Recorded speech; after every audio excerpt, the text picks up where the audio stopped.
Wasilisha kesi mahakamani akitaka kupigwa marufuku kwa muziki wa sauti ya juu katika magari ya uchukuzi wa umma, akisema kile ambacho wengi hukiita kama burudani kimegeuka kuwa mateso ya kila siku kwa mamilioni ya wasafiri. Kwa miaka mingi, muziki wa sauti ya juu umekuwa sehemu ya utamaduni wa matatu za Nairobi, lakini sasa muziki hii maarufu ya matatu huenda ikanyamazishwa hivi karibuni. Sheila Chalangat na taarifa zaidi.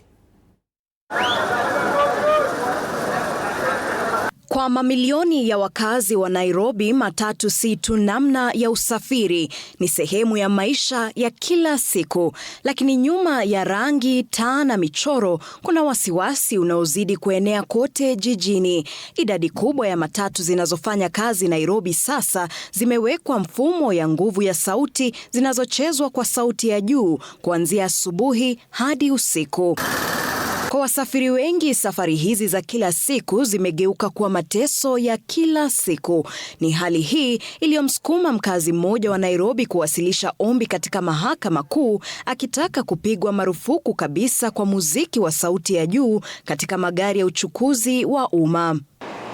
Katika ombi lake ametaja kuwa abiria wanalazimishwa bila ridhaa yao kuvumilia uchafuzi wa kelele usioisha, hali inayogeuza safari za kawaida kuwa zisizofurahisha na wakati mwingine zenye maumivu.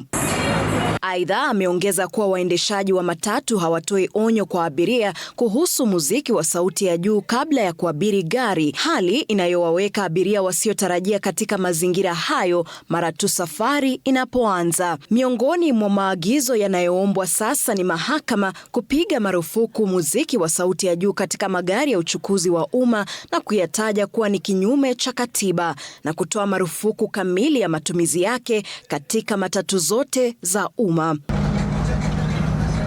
Ikiwa ombi hilo litafaulu, linaweza kubadili kabisa namna safari za matatu za Nairobi zitakavyosikika na huenda likaleta enzi mpya ya safari tulivu. Sheila Chalangat, Runinga ya TV 47.